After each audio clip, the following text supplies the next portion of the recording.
Hey there, folks. This is Avery with Sing Prospecting here. We've got a little mail day here from PSA. It's a 39 card order placed. It's actually done pretty quickly. I sent it out, I believe, in May, maybe June. It was for the May special, but I sent it out at the end of the month, and it processed quick. I was surprised how fast it was flying in.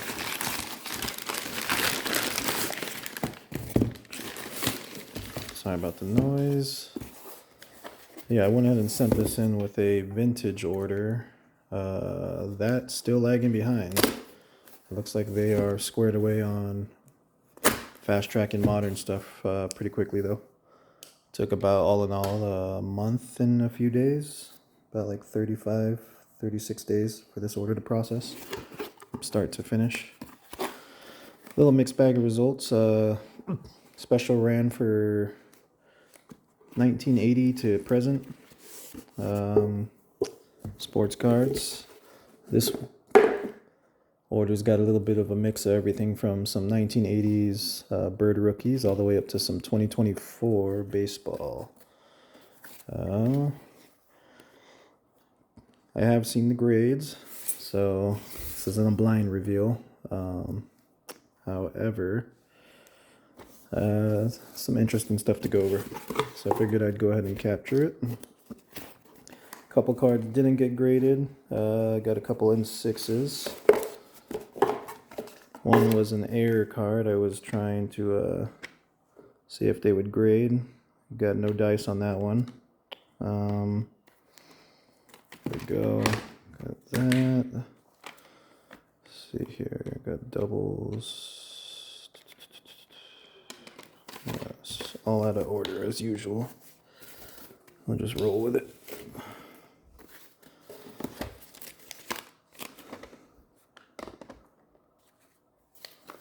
Let me make some stacks here. Got. Sorry about the camera work. Let's see here, that's better. Oops.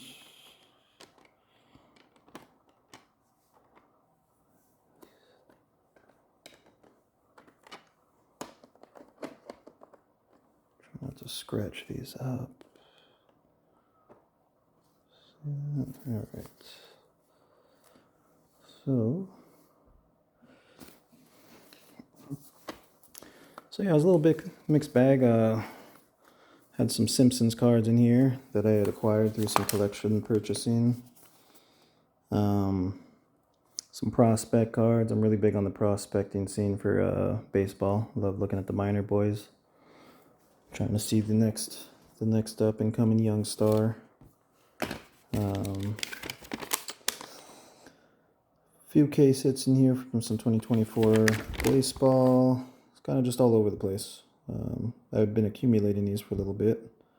This was mostly my spillage pile. There was a few things that I was actively hunting that I included in the order, and then the rest was just leftovers from previous culls. Normally I just put cards aside that are on the fence if I think they might be 10s.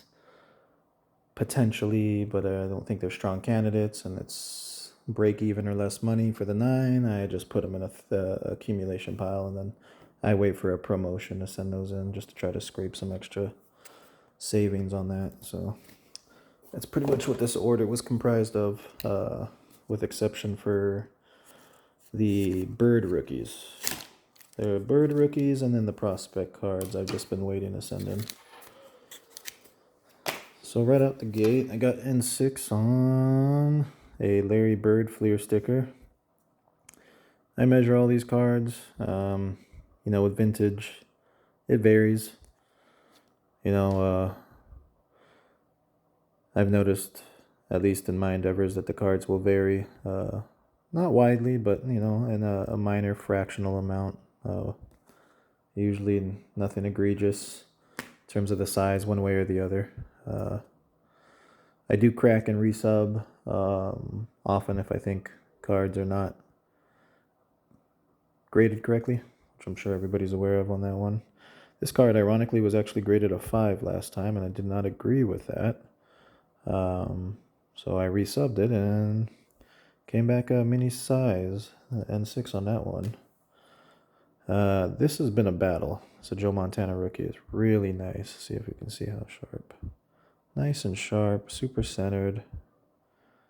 They do not want to grade this one. I'm about to just sub it to SGC at this point. I've had success just subbing anything that they don't want to grade to SGC. Like I said, I measure these cards. I look at them with a microscope. I look for all the tattletale signs of trimming. Sometimes you'll notice, we talk about diamond cuts, and you'll see, say, the centering goes from, say, skinny to fat, or fat to skinny one way, and you should see a reciprocation on the opposing side, whether it's top to bottom or side to side. I look at all of that. I check the grain patterns with my microscope just to verify the oxidation, and I try to look at a mirroring effect, whatever cutting methods that were used back in the vintage days, if you will. 81's not going to be the same as, say, the 50s per se, but it all depends where they were made. They'll have a certain signature to the cut, and so I want to see that, especially with vintage, because when they trim it, it'll tell itself. The oxidation will be completely different, and the signature of the cutting method that was used will not be the same as, say, the unadulterated sides. And if in any case a card's been trimmed on all sides, it's going to be painfully obvious. It's going to be grossly out of spec for the card size for that particular one. But yeah, so this one will definitely be getting resubbed. This is the third try to PSA. It's N6'd me every single time. So, and then this one, shot in the dark. I was hoping to give me a blank back air. I've never seen one of these. I happened to stumble across this in a collection purchase. It's a 2002 Topps Phillies. Factory misprint. It's missing the back. No dice with PSA. On to the goodies. So, right out the gate here. Never subbed these before. Wasn't sure what to make of them. Definitely seemed like a tough card overall to get a high grade in from what I was seeing. But I know I did miss right out the gate. I can see a little reflection in that top right corner. So, looks like, and I miss stuff like that sometimes on these foiled cards. I try to stay clear.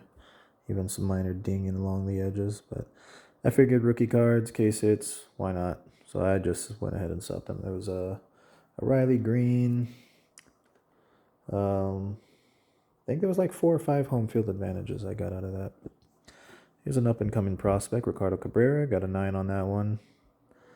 I've noticed with the prospect autos, a lot of these cards are coming with print lines. I don't know if we can see anything on this one particularly. I'd have to check my notes, but I could have swore there was a couple vertical print lines. I've noticed with PSA, it doesn't matter. They seem to be taking a 50-50 approach. Every time I sub my prospect autos, I get a 50% or so gem rate on them. Cards that I don't even have earmarked for a 9, I'll get a 10 on sometimes. One of those popped up in the order. I'll go over that with you. I'm not sure how they're looking at these cards from the standpoint of the print lines, but they definitely do not seem to care. They're accepting of the fact that it seems to be normal for production, and they're just grading it on every other merit. So can't complain. This one came out of 9. Definitely a exciting young prospect in the red system. I'm not sure if he's related to Miggy or not, but would not be surprised. Strong bat, third baseman, hot corner. Here we go, was that the Field of Dreams? It's a black foil, Stadium Club for Aaron Judge. This one I did have down for a 10. I'm not sure what exactly PSA picked up on there. It was a really sharp card. Nicely centered. I don't know. I'm not seeing anything. A little rough cut on the top, but maybe there's a corner ding there. I don't know. Yeah. Guess that's it. All right. Can't complain there. Nice looking card.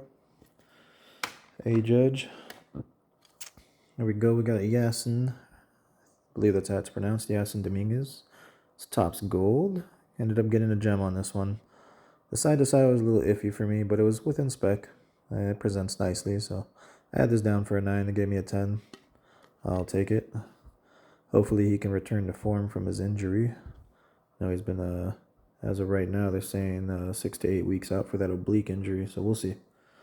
Nice card. I stumbled across these Simpsons cards in a collection purchase, and they were immaculate for the most part. Obviously, sounds foolish me saying that. This is an 8, right? But the cards had just not been touched. They had been kept in the original. It was like one of those old school thick plastic holders that Skybox, like 92 or what, 92 Skybox Jordan, the All-Star stuff came in, stuff like that. And it was still sitting in it, taped. And it didn't look like it got knocked around too much. Mostly it was just centering on some of the base cards. And so I kept a cohort of those and then just decided to sub a feeler bunch out before I send the rest in. And it was a complete set. The cell cards, everything from start to finish. And so I just went ahead and subbed what I wanted to see as my feeler bunch. And so I sent some of the 3D wiggles in. And I think one base. But cool cards. Are any Simpsons fans out there? Looks like we got a Ricardo. Another Cabrera. I had this one down for a 10. They gave me a 10. This one was a clean print. It's very rare I come across these with no print lines, but this one definitely was one. Yeah. We got a little Acuna action here. 27 Bowman Draft Chrome Refractor. Gem. Had that down for a gem. Most of the grades were on point. There was a couple grades that surprised me. All in all, it was pretty much as expected. I had both. There's 2 of these I should have in this order here. Both were down for a gem. Really nice, clean prints. I've noticed the sparkle and speckle refractors from Bowman Chrome. Excuse me. These Chrome autos definitely play well. They mask a lot of deficiencies and any printing errors and stuff of that nature. That definitely, I think, gives it some pizzazz when they're looking at it from the eye test. So, yeah, both of these gemmed. I'm not mad at that. I had another sparkle or speckle. This one's the speckle. The other one's a sparkle. So, yeah, Jason Chorio. It's Jackson's brother, younger brother. Promising prospect in the Guardian system. Definitely excited to see him and see what he can do here. His brother's definitely a budding young superstar in the making, it appears, for the Milwaukee Brewers. Another Nacho Alvarez, for any Braves fans out there. Surprised he gave me a 10 on this one. There's definitely a couple print lines. Probably hard to see in the slab, so I'm probably making a bigger deal out of it than clearly PSA is. But yeah, you see. So you got those ones, and that's not a case scratch, but you'll see a couple up and around his helmet. Like right above his ear. That one that's right above his ear is a print line on the card. Looks like a scratch on the case on the other ones, but I don't know if you can see that. I kind of just typically grade these pretty harsh. You see a lot of defects on them, but nah, got a 10. Nothing to complain about there. Hoping he gets called up to the majors here with Arcia struggling woefully as he is. I think the Braves could err on the side of caution as they're trying to, but it'd be nice to see him get up there. Then we got another Ricardo Cabrera. It's a speckle refractor. I got a 9 on this one. The usual. I know there's some print lines in it, but nicely centered. Typically, I'll crack and resub these ones. If I'm big on a prospect and he's already in my my stash pile, I usually just resub these. It could have been the back center though, actually. Yeah, let's see here. That's a little better. Yeah. Oh, that's a 10. I don't know. Definitely looks like the back center. It might have got me a ding. Should have paid attention to that. So I might not resub that one. Probably let that breathe. So here's one I had for an 8. This thing looked like... I question whether it was print lines. I'll put it like that. There's 2 coming down for sure. And then I want to say there was a scratch or 2, but... it looks like it was just one too many print lines. I got a print line over here. And then I got 1, 2 vert print lines there. There's a scratch over here. Whatever. Not complaining. They gave me a 10. Like I said, these prospect autos seem to be a coin flip with them. No rhyme or reason. I've had, some significantly scratched cards from what I could gather that were not print lines with actual like fishhook scratches get 10s. So I guess it just has to do with how it presents. And it definitely looks good. Another promising prospect in the Pirate system. Not sure why they haven't promoted him yet. I know he struggled a little bit at low A last year, but yeah. And then we got an Evan Mobley, My House Orange. This was a recent pickup. Got it in a collection. I think it's number 39. Yep, 25 or 39. Beautiful card. Definitely like the color play there. Nice presentation. See how his career matures. Definitely going to be stashing that one for a bit, I think. We got a Bowman Chrome Draft, Mason Wynn, purple. It's interesting with these Bowmans. I actually cracked this from a CSG. Was it 9? I want to say it was a 9. I'd have to go back and check my records. But yeah, this was a CSG 9. And, I like the centering. And I know that seems to be one of the biggest things I've seen in my prospect subs, posing the gem rate. So I was a fan of it. A fan of him. Great player. He's doing great things for St. Louis. And yeah, I was happy to get a gem on that one. I don't believe I had it down for anything but a 9. Did I? Nope, put it down for a 10. So that was good. I believe it's the other Nacho Alvarez. Sharp shortstop coming up here for the Braves. Is drafted 5th round out of Riverside Community College, I believe. Doesn't look the part, but plays the part. Great OBP guy. Flashing some power. Wow, that back centering's about as bad as the Cabrera, huh? Huh. Nope. It is what it is. Yeah. Number to 71. Those will be big time cards if he can start knocking some balls over the fence a little bit more consistently here at the next level. Yeah, not sure here. I see all of these little dings on the corners. Not gonna even touch on that. 8 all day. Top 2 corners right away flashing at me. So Tristan Cassis, home field advantage. It's one of them case hits people like. We got the last stash here. My man AI. It's a beautiful card here. I believe these were inserted 1 in 48 packs in the Skybox Premium Rookie Year set.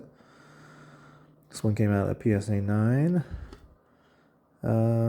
Not complaining about that one. I didn't expect anything different. It has a back corner ding on it, so. Yep. I actually put down 8 on this one, so 9, no problem. No problem with it on my end.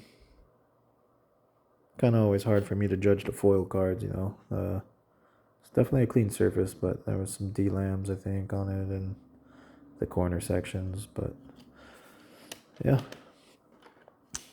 Here we got the first of 3 bird rookies that were subbed. Beautiful card, beautiful card. This one got a 9.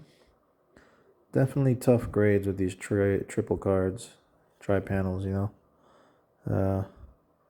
Obviously, this is the same set that's got the big old Dr. J rookie with Magic and Larry. These are some of the sub offerings, or more affordable ones in the set. Happy to see the 9 on this one. It's a good looking card, nice and sharp, well centered. Presents beautifully.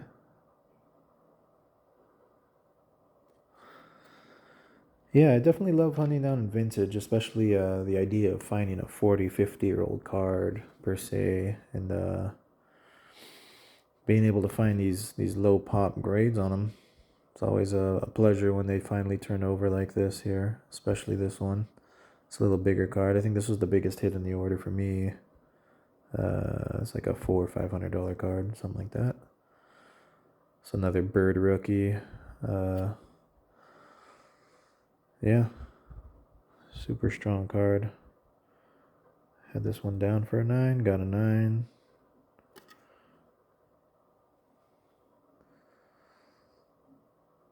Definitely have good luck with the vintage overall. On stuff that I'm familiar with. You know, once you get feedback data that you're not familiar with, I've learned with PSA in terms of like, say, you know, I subbed a couple stickers here. I've been holding on to these from I want to say 2020, 2021.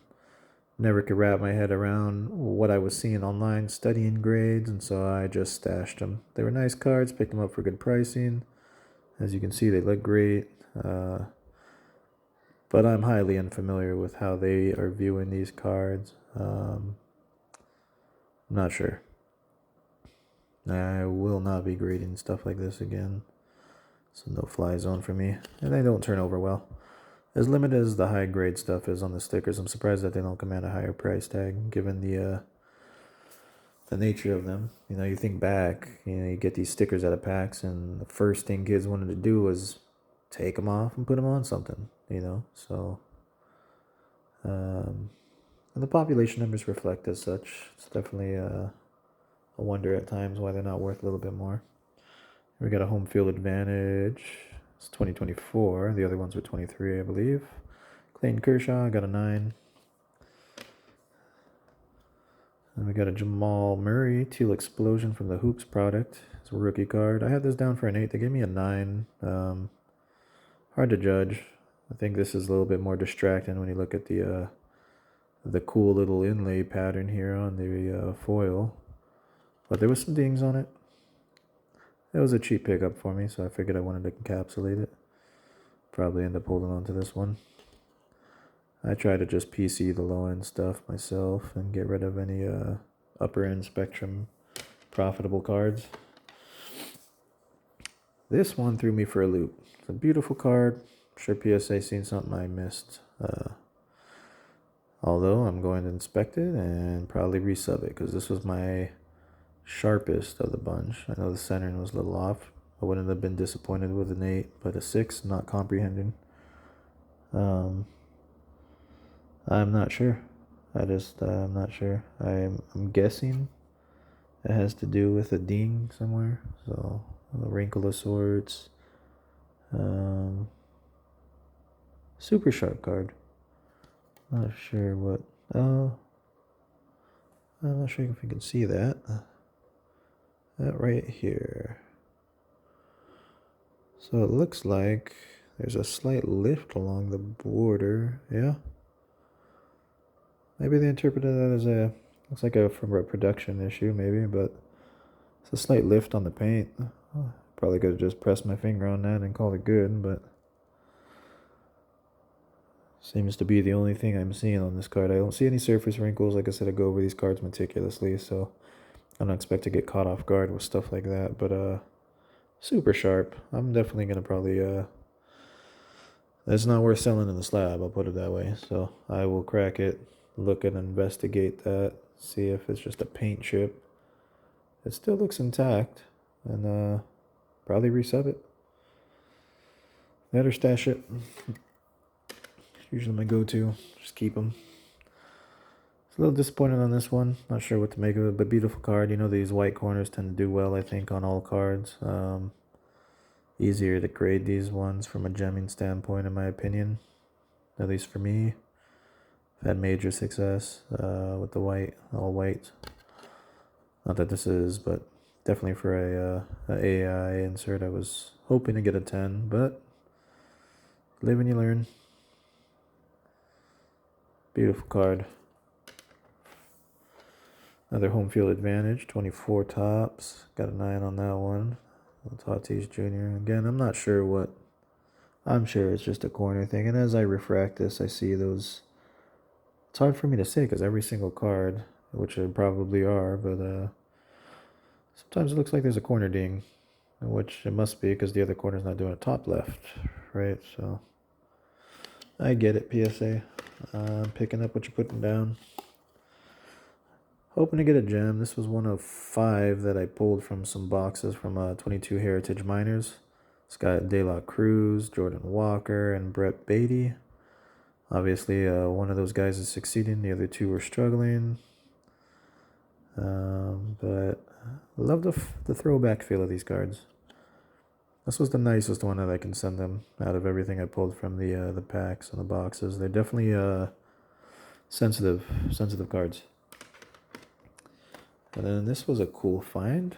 It's a throwback Heritage Edwin Diaz rookie. Never expected this to gem, even though it looks beautifully centered. Definitely with some corner dings. I had this down for an 8, so I'm not mad at it. You can see the white corners from there. I don't even need to point them out. Yeah. I actually stumbled across this in an interesting anecdote. It was in a cellophane wrapper in a collection I had brought that had been melted together by a lighter. Being prudent about it, I happened to just be looking and noticed the jersey was a throwback and caught it. And lo and behold, it was a rare super short print. Low pop. Here's one I got a gem on, had it down for a 9. It's an Austin Reeves 2021 rookie card, Youth Explosion auto, sticker auto, but it's an auto. Not mad at that one. The beauty. Love the presentation on these holos. Beautiful card. Here's a nice one. Gem in on a 1990 Fleer Jordan. I actually had this card about the same time I got those 87 stickers. I was just not sure. Every time I look at it, I was sure that I could find something wrong, so on and so forth. And I said, oh, what the hell, and sent it in. And I'm happy I did. Super sharp card, nicely centered. MJ, Gem Mint, what's to complain? We got a wiggle. This one's up for auction right now. Definitely a cool card if you're a Simpsons fan. And I think minting on these is a great thing. There's just the back corners.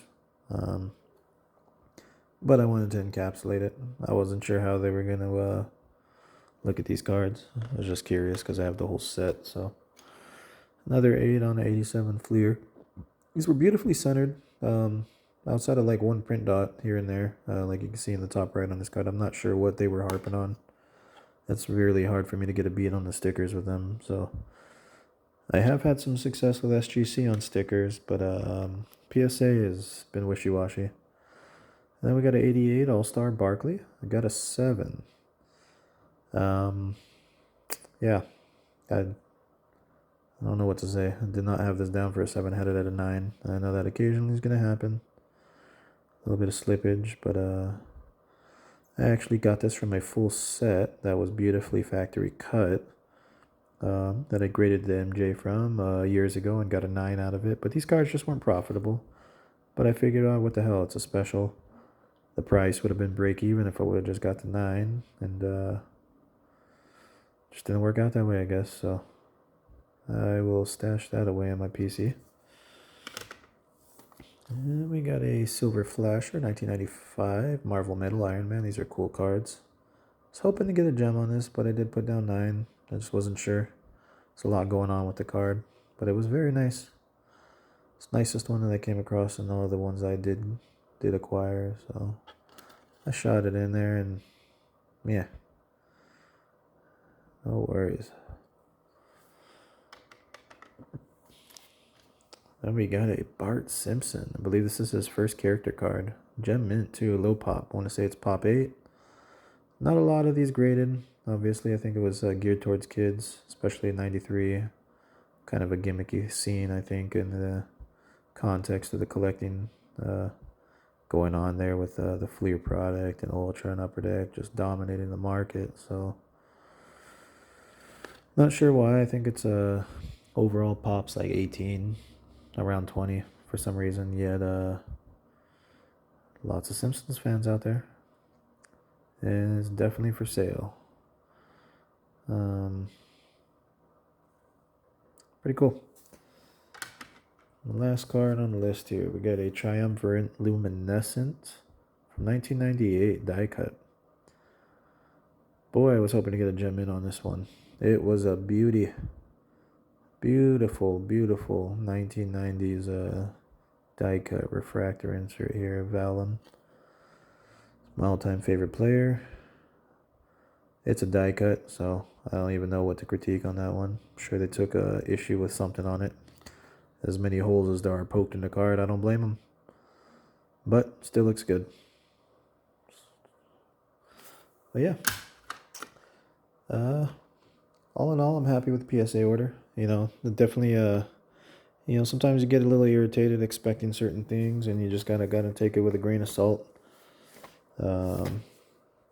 I've learned with these orders, you know, just paying attention to what you expect, looking at the reality of it, and trying to learn from it and see what they're seeing. There are times where I just completely disagree with them, and that's gonna happen.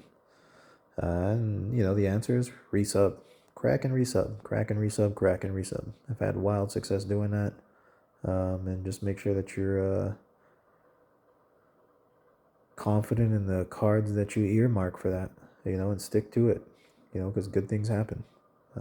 I've had success with N6 cards like you're seeing here, and eventually they get graded, you know. So I think resilience is the name of the game in those areas if you're struggling with PSA on that stuff. And anywhere else, get better, you know.